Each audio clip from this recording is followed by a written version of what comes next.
Assalamualaikum warahmatullahi wabarakatuh. Waalaikumsalam warahmatullahi. Alhamdulillah wassalatu wassalamu ala Rasulillah wa ala alihi wa ashabihi wa man tabi'ahum bi ihsanin ila yaumil qiyamah. Alhamdulillah, segala puji bagi Allah Subhanahu wa taala di mana Dia telah memberikan kepada kita semuanya nikmat yang begitu banyak. Dan di antara kenikmatan yang telah Allah Subhanahu wa taala berikan kepada kita yaitu kita bisa kembali menunaikan ibadah puasa di bulan Ramadan ini, dan kita berharap semoga bisa sampai maghrib nanti, dan harapannya lagi kita juga bisa sampai akhir Ramadan, dalam artian kita bisa menjalankan Ramadan dengan full di tahun ini. Yang mana kemudian setelah itu pada kesempatan hari yang berbahagia kali ini, setelah kita sahur, kita datang ke masjid untuk menunaikan sebuah ibadah yang agung, yaitu sholat subuh berjamaah. Yang mana kata Rasulullah SAW, sholat subuh itu disaksikan oleh para malaikat, dan pahalanya yang sholat sunnah saja, kata Rasulullah SAW, khairun minad dunya wa ma fiha. Salat sunnah sebelum salat subuh, 2 rakaat sebelum salat subuh, itu pahalanya setara dunia dan isinya. Ini baru dalam tanda kutip sunnahnya, Pak. Nah, jamaahnya ya jauh lebih besar. Sunnahnya saja segitu, apalagi jamaahnya. Maka ini adalah sebuah nikmat yang patut untuk kita syukuri, di mana sebagian orang lebih memilih tidur, lebih memilih untuk melakukan hal-hal yang tidak bermanfaat. Alhamdulillah Allah bimbing kita untuk ke masjid, kemudian melaksanakan sholat subuh berjamaah. Salawat beserta salam semoga senantiasa tercurah limpahkan kepada Nabi kita yang tercinta, Nabi Muhammad Sallallahu Alaihi Wasallam, beserta para keluarganya, para sahabatnya, dan umatnya yang senantiasa mengikuti sunnah-sunnah beliau hingga hari akhir nanti. Nah, jemaah sekalian rahimani wa rahimakumullah, pada kesempatan yang berbahagia kali ini kita akan melanjutkan pembahasan hadis-hadis tentang adab, akhlak, zuhud, dan yang lainnya dari Kitabul Jami', karya tulis salah seorang ulama yang bernama Imam Ibnu Hajar Al-Asqalani rahimahullah ta'ala. Dan kita sekarang memasuki hadis yang ketiga dari kitab ini. Ya. Pembahasan kita pagi ini yaitu pembahasan tentang tafsirul bir wal ithm, penjelasan atau definisi mengenai apa itu kebaikan dan apa itu dosa. Jadi hadis ini bisa kita ambil kaidah dalam kehidupan kita sehari-hari. Bagaimana kita mengetahui kalau amalan itu adalah mengandung amalan yang mengandung pahala, dan bagaimana kita mengetahui amalan tersebut adalah amalan yang mengandung dosa. Kita bisa pakai hadis ini, jemaah sekalian. Bagaimana itu, Ustaz? Mari kita simak hadis berikut ini.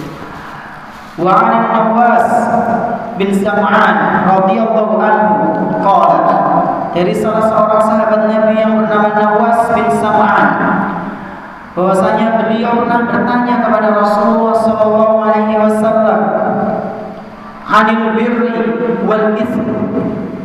Kata Nawas, sa'altu Rasulullah sallallahu alaihi wasallam 'anil birri wal ithm. Aku pernah bertanya kepada Rasul sallallahu alaihi wasallam mengenai apa itu kebaikan dan apa itu perbuatan yang dosa. Maka beliau sallallahu alaihi wasallam pun menjawab, al-birru husnul khuluq. Kebaikan itu di antara contohnya adalah akhlak yang baik, husnul khuluq. Wal ismu, adapun perbuatan dosa itu, ma haka fi sadrika wa karita an yattali alaihi nas.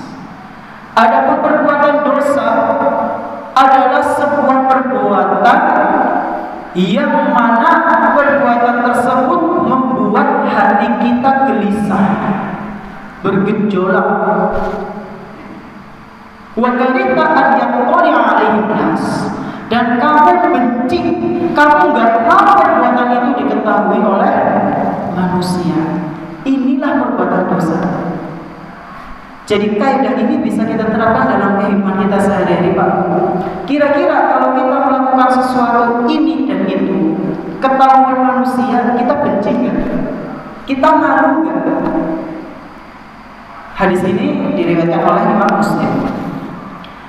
Dan jemaah sekalian rahimani wa rahimakumullah, tentunya pengertian dosa ini jangan sampai kita salah tafsirkan ya. Bukan berarti kemudian kita menganggap ketika kita beramal soleh kelihatan manusia ini termasuk dosa, bukan. Beda dalam masalah amal ibadah. Kalau amal ibadah yang sunnah-sunnah sebisa mungkin kita ya sembunyikan, kecuali yang memang disyariatkan untuk disyiarkan, seperti azan, salat berjamaah. Nah, di sini adalah perbuatan yang memang hatinya itu bergejolak, nggak pengen manusia itu tahu. Itulah pengertian dosa. Nah, bapak-bapak dan ibu-ibu rahimani wa rahimakumullah, tadi disebutkan oleh Rasulullah SAW, contoh kebaikan itu adalah husnul khuluq.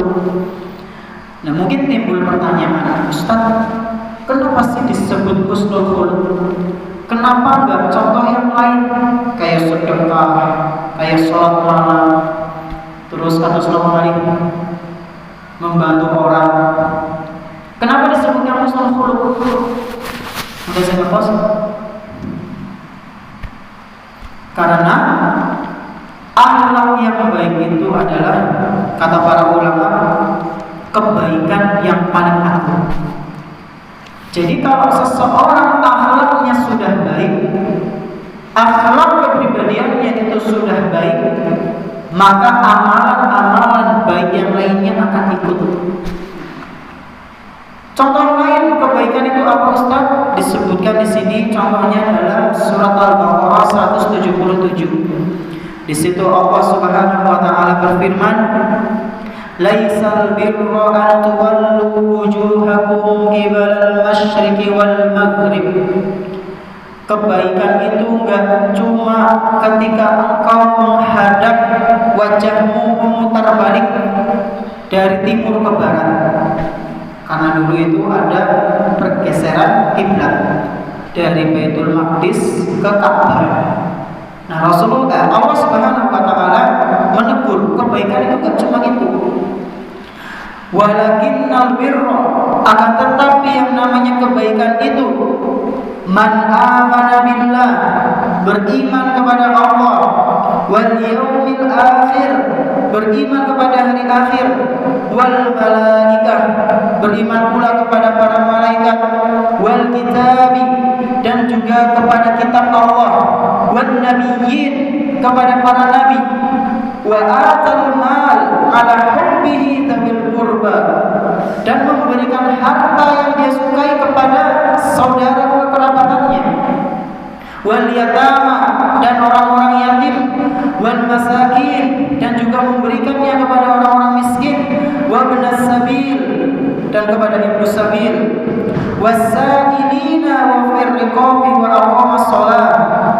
Contoh yang lainnya, memberikan kepada orang-orang yang minta-minta, wa fir riqab wa aqamas shalah wa ataz zakata wal mufuna bi ahdihim idza ahadu. Di sini sebutkan contoh-contohnya, salat, zakat, menunaikan janji, panjenengan janji ke orang lain, kemudian panjenengan tunaikan, ini juga merupakan kebaikan. Wasabirina fil ba'sa, bersabar atas segala gangguan, waddarra, dan juga dalam segala hal yang membahayakan, misalnya musibah kita bersabar, wahinal ba's, dan ketika dalam peperangan. Ulaika alladziina shadaqu wa ulaika humul muttaqun. Kata Allah Subhanahu wa taala, itulah ciri dari orang-orang yang bertakwa. Nah, jamaah sekalian rahimani wa rahimakumullah, Inilah pembahasan tentang pengertian apa itu kebaikan dan apa itu perbuatan dosa. Kebaikan itu adalah kita contohnya menampakkan akhlak yang baik kepada Allah Subhanahu wa taala tentunya, dan juga kepada manusia. Hablum minallahnya juga, hablum minannasnya juga. Jangan sampai menjomplang, itu kebaikan. Kemudian dosa apa? Segala perbuatan yang mana perbuatan tersebut membuat hati kita tidak tenang, bergejolak, gelisah, dan kita nggak mau perbuatan itu ketahuan oleh manusia. Inilah dosa, kata Rasulullah Sallallahu Alaihi Wasallam. Mungkin ini yang bisa kami sampaikan. Mohon maaf atas segala kekurangannya. Semoga sedikit ini bermanfaat. Terima kasih atas perhatiannya. Dan kita tutup dengan doa kafaratul majelis. Subhanallahumma wa bihamdika asyhadu an la ilaha illa anta astaghfiruka wa atubu ilaik. Wassalamualaikum warahmatullahi